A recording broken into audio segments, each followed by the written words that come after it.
Hello friends, welcome to Global Online Kannada. Friends, in this video we are going to discuss some important MCQs on economics for your upcoming Karnataka Assistant Professor Examination 2021. And as you all know, there will be 4 papers. First one is Kannada, then English, general paper and your subject paper. So for your general paper we have started a crash course. In this crash course you will get 20 mock tests with solution PDF, and also we are making video lectures. You will get all the PDF of this video lecture. Then we are also planning to make some videos on Kannada and English, and this crash course costs just 999 rupees. If you want to join, you can contact this number. ಈ ಒಂದು Karnataka assistant professor recruitment examination ಸಲುವಾಗಿ paper 3 ಅಂದರೆ general paper ಸಲುವಾಗಿ ನಾವು ಒಂದು crash ಕೋರ್ಸನ್ನು ಆರಂಭ ಮಾಡಿದ್ದೀವಿ. ಈ ಒಂದು ಕ್ರ್ಯಾಶ್ ಕೋರ್ಸ್ನಲ್ಲಿ ನಿಮಗೆ 20 ಮಾಕ್ ಟೆಸ್ಟ್ಗಳು ಸಿಗ್ತಾ ಇವೆ. ಇದ್ರ ಜೊತೆಗೆ 20 ಟೆಸ್ಟ್ಗಳ ಸೊಲ್ಯೂಷನ್ PDF ಸಿಗ್ತಾ ಇವೆ. ನಾವು ಮಾಡುವ ಎಲ್ಲ ವಿಡಿಯೋ ಲೆಕ್ಚರ್ಸ್ಗಳ PDF ನಿಮಗೆ ಲಭ್ಯವಾಗ್ತದೆ. ಮತ್ತು ಇಲ್ಲಿ ನಾವು ಕನ್ನಡ ಮತ್ತು ಇಂಗ್ಲೀಷ್ ಮೇಲೇನೂ ಕೂಡ ನಿಮಗೆ ಕೆಲವೊಂದು ಮಟೀರಿಯಲ್ ವಿಡಿಯೋ ಲೆಕ್ಚರ್ಸನ್ನು ನೀಡ್ತೀವಿ. ಈ ಒಂದು ಕ್ರ್ಯಾಶ್ ಕೋರ್ಸ್ ನಿಮಗೆ ಕೇವಲ 999 ರುಪೀಸ್ನಲ್ಲಿ ಸಿಗ್ತಾ ಇದೆ. ಈ ಒಂದು ನಂಬರ್ಗೆ ನೀವು ಕಾಂಟ್ಯಾಕ್ಟ್ ಮಾಡ್ಬೋದು. And here all the mock test will be in Kannada and also in English. So the first question is, World Trade Organization established by which agreement? Yes, ಯಾವ ಒಂದು ಒಪ್ಪಂದದ ಮೂಲಕ ವಿಶ್ವ ವ್ಯಾಪಾರ ಸಂಸ್ಥೆಯನ್ನು ಆರಂಭ ಮಾಡಲಾಗ್ತದೆ, ಸ್ಥಾಪನೆ ಮಾಡಲಾಗ್ತದೆ? Yes, on which agreement is the WTO was established? Option A, Bretton Woods agreement. Option C, Washington agreement. Option C, Paris agreement. Option D, Marrakesh agreement. Yes, this WTO, it was replaced the GATT and it was established on the agreement of Marrakesh agreement. So option D is the right answer. ಈ ಒಂದು ಮೊರಾಕೆಶ್ ಒಪ್ಪಂದದ ಪ್ರಕಾರ WTO ಸ್ಥಾಪನೆ ಆಗ್ತದೆ. So the WTO was commenced on 1st January 1995 under the Marrakesh agreement. So Marrakesh agreement ಪ್ರಕಾರ 1 ಜನವರಿ 1995 WTOನ ಸ್ಥಾಪನೆ ಮಾಡಲಾಗ್ತದೆ. And 124 nations were signed on 15 April 1994. 1994 15 April 124 ದೇಶಗಳು ಈ ಒಂದು WTOಗೆ ಸಿಗ್ನೇಚರ್ ಮಾಡ್ತವೆ. And this WTO was replaced by GATT. ಈ ಒಂದು ಗ್ಯಾಟ್ನ ಒಂದು ರಿಪ್ಲೇಸ್ ಮಾಡಲಾಗ್ತದೆ, general agreement on tariff and trade. So the next question is, which one of the following is India's rank in terms of Human Development Index among the countries of the world in 2016? 2016ರಲ್ಲಿ ವಿಶ್ವದ ರಾಷ್ಟ್ರಗಳಲ್ಲಿ ಮಾನವ ಅಭಿವೃದ್ಧಿ ಸೂಚ್ಯಂಕದಲ್ಲಿ ಭಾರತದ ಶ್ರೇಯಾಂಕ ಈ ಕೆಳಗಿನವುಗಳಲ್ಲಿ ಯಾವುದಾಗಿದೆ? Yes, in 2016 the rank of the HDI rank of India was 131. So option D is the right answer. 2016ರಲ್ಲಿ ಭಾರತದ HDI ranking 131. Yes, India was ranked 131 in the 2016 Human Development Index among 188 countries. Yes, and India's score was 0.624 and it was placed the medium HDI category. And the index was unleaved recently as a part of Human Development Report. Yes, this you know. So ಈ ರೀತಿಯಾಗಿ ಇಂಡಿಯಾದ ಒಂದು ranking HDI ಪ್ರಕಾರ 131. So the next question is, push and pull factors are responsible for? Option A, migration. Option B, slums. Option C, land degradation. Option D, air pollution. Push ಮತ್ತು pull ಈ ಅಂಶಗಳು ಇದಕ್ಕೆ ಕಾರಣವಾಗಿವೆ. ಆಪ್ಷನ್ ಎ ವಲಸೆ, option B ಕೊಳೆಗೇರಿಗಳು, option C ಭೂಮಿಯ ಅವನತಿ, option D ವಾಯು ಮಾಲಿನ್ಯ. Yes, these push and pull factors are responsible for migration, to move people from one place to another place. Push ಮತ್ತು ಪುಲ್ ಅಂಶಗಳು ಈ ಒಂದು ವಲಸೆಗೆ ಕಾರಣವಾಗಿವೆ. The next question is, ITDP refers to which one of the following? ITDP ಈ ಕೆಳಗಿನ ಯಾವುದನ್ನು ಸೂಚಿಸುತ್ತದೆ? Option A, integrated tourism development programme. Option B, integrated travel development programme. Option C, integrated tribal development programme. Option D, integrated transport development program. Here for ITDP the correct abbreviation is integrated tribal development program. So option C is the right answer. Yes, this program, integrated tribal development program, ITDP, it starts under the tribal sub plan. Yes, it under the tribal sub plan, it is being implemented since fifth 5-year plan. Please remember it, a question may arise here. ಇಲ್ಲಿ ಪ್ರಶ್ನೆ ಬರ್ಬೋದು. ಈ ITDP-ಯನ್ನು 5ನೇ ಪಂಚವಾರ್ಷಿಕ ಯೋಜನೆಯಲ್ಲಿ apply ಮಾಡಲಾಗ್ತದೆ. This was implemented in the plans of 5th 5-year plan. And the main objectives of this ITDP is alleviation of poverty, improving educational status, eliminating exploitation of the tribal families. The next question is, who among the following presented union budget maximum number of times? ಕೆಳಗಿನವರಲ್ಲಿ ಯಾರು ಗರಿಷ್ಠ ಬಾರಿ ಕೇಂದ್ರ ಬಜೆಟನ್ನು ಮಂಡಿಸಿದ್ದಾರೆ? Option A P Chidambaram, option B R K Shanmukham Chetty, option C Pranab Mukherjee, option D Morarji Desai. Very easy question. I hope you all know this. The right answer is option D, Morarji Desai. Yes, he has presented union budget at 10 times. Yes, Morarji Desai ಅವರು ಅಧಿಕ ಬಾರಿ ಈ ಒಂದು ಬಜೆಟನ್ನು present ಮಾಡಿದ್ದಾರೆ. Yes, the Morarji Desai has presented 10 budgets which is the highest count, followed by P Chidambaram and Pranav. P Chidambaram has presented 9 times and Pranav Mukherjee has presented 8 times. So the next question is, private sector industries are largely driven for social welfare, profit, social welfare and private. Option D, none of the above.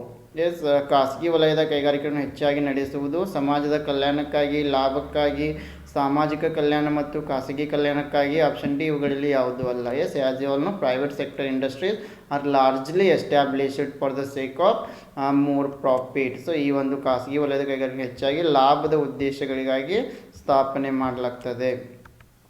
So here you can see private industries are controlled by private individual.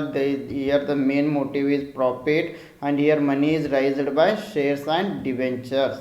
Yes, and when it comes to public sector industries, here it is controlled by the government, and the main motive of the public sector industries are social welfare, and here the money is raised by taxes and duties.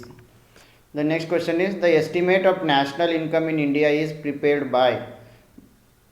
ಭಾರತದಲ್ಲಿ ರಾಷ್ಟ್ರೀಯ ಆದಾಯದ ಅಂದಾಜನ್ನು ಯಾರು ತಯಾರು ಮಾಡ್ತಾರೆ? Option A planning commission, option B reserve bank of India, option C finance ministry, option D central statistical organisation. Yes, in India this national income estimation is prepared by central statistical organisation, CSO, ಕೇಂದ್ರೀಯ ಸಾಂಖ್ಯಿಕ ಸಂಸ್ಥೆ ಅಂತ ಕರಿತೀವಿ. So the central statistical organisation, that is CSO, it is responsible for the coordination of statistical activities in the country and also to maintain statistical standards. And the activities done by CSO are national income accounting, to conduct an annual survey of industries, economic census and its follow-up surveys, all are done by CSO. The Central Statistical Organization also publishes Consumer Price Index. Yes, please remember, these consumer price indices are published by CSO only, and the headquarter of CSO is at Delhi. CSO ಇದು ನಮ್ಮ ರಾಷ್ಟ್ರೀಯ ಆದಾಯದ ಅಂದಾಜನ್ನು ತಯಾರು ಮಾಡ್ತಾರೆ. ಇದು ಅದೇ ರೀತಿ ಇದು ಕನ್ಸ್ಯೂಮರ್ ಪ್ರೈಸ್ ಇಂಡೈಸಸ್ CPI-ಅನ್ನು ಕೂಡ CSO ಪಬ್ಲಿಷ್ ಮಾಡ್ತದೆ. ಇದರ ಒಂದು ಕಚೇರಿ ದೆಹಲಿನಲ್ಲಿದೆ. The next question is, dairy comes under which sector of economic activity? Yes, as you all know, there are 3 sectors: primary, secondary and tertiary. Yes, in which sector dairy will come? So dairy ಅರ್ಥ ಚಟುವಟಿಕೆ ಯಾವ ವಲಯದ ಅಡಿಯಲ್ಲಿ ಬರ್ತದೆ?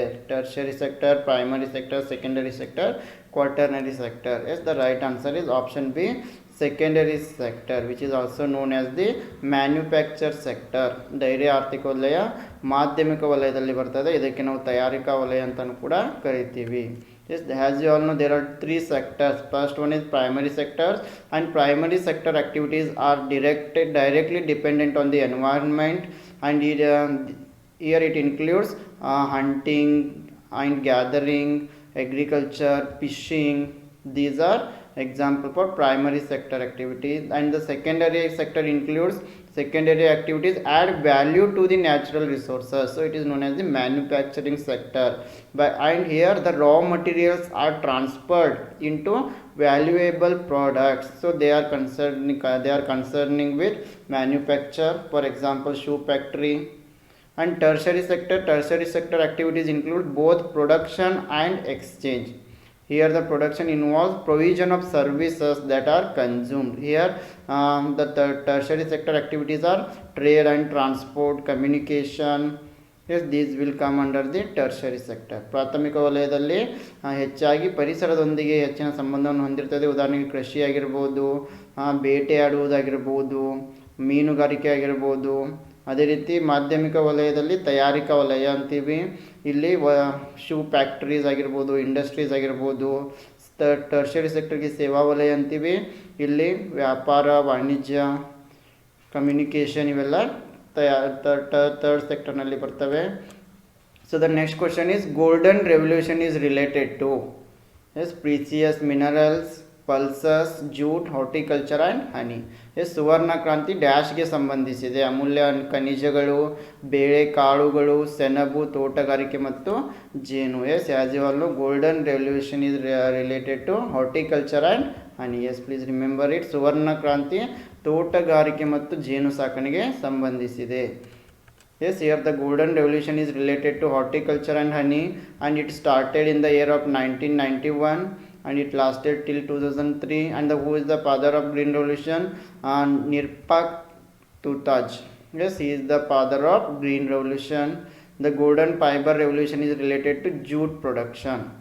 And some other revolution you can see here: brown revolution, leather and cocoa; green revolution, agricultural production; grey revolution, fertilizers; pink revolution, onion; red revolution, meat, tomato; round revolution, potato; silver fiber revolution, cotton; silver revolution, egg; white revolution is related to dairy and milk production; yellow revolution is related to oil seeds; blue revolution, fish; black revolution, petroleum. The next question is the monetary policy framework is formulated by central government, SIDBI, RBI, national stock exchange of India. ಹಣಕಾಸು ನೀತಿಯ ಚೌಕಟ್ಟನ್ನು ಯಾರು ರೂಪಿಸ್ತಾರೆ? ಕೇಂದ್ರ ಸರ್ಕಾರ, SIDBI, RBI, ಭಾರತದ ರಾಷ್ಟ್ರೀಯ ಷೇರು ವಿನಿಮಯ ಕೇಂದ್ರ. Very easy question. The right answer is option C, RBI, reserve bank of India. The Reserve Bank of India is vested with the responsibility of conducting monetary policy, and the responsibility is explicitly mandated under the Reserve Bank India Act 1934. Please remember the act name. Monetary policy refers to the use of monetary instruments under the control of central bank to regulate magnitude such as interest rate, money supply and credit creation. The RBI uses many tools such as CRR, SLR. The next question is India's population has per 2011 census is 2011 ಜನಗಣತಿಯ ಪ್ರಕಾರ ಭಾರತದ ಜನಸಂಖ್ಯೆ 1028 million, 3287 million, 3182 million, 1210 million. According to 2011, India's population is 1210 million. 2011 ಜನಗಣತಿಯ ಪ್ರಕಾರ ಭಾರತದ ಜನಸಂಖ್ಯೆ 1210 million ಜನರು. So India's population as per 2011 census is 1210.2 million. The number of males are 623.7 million, females are 586.5 million. So this is about our today's session. Once again I would like to remind you about our Karnataka Assistant Professor Recruitment 2021 crash course for general paper. Here we will provide 20 mock tests with PDF solution, and you will also get PDF notes of our video lectures. We are also providing some video lectures in Kannada and English. So this costs 999 rupees. If you want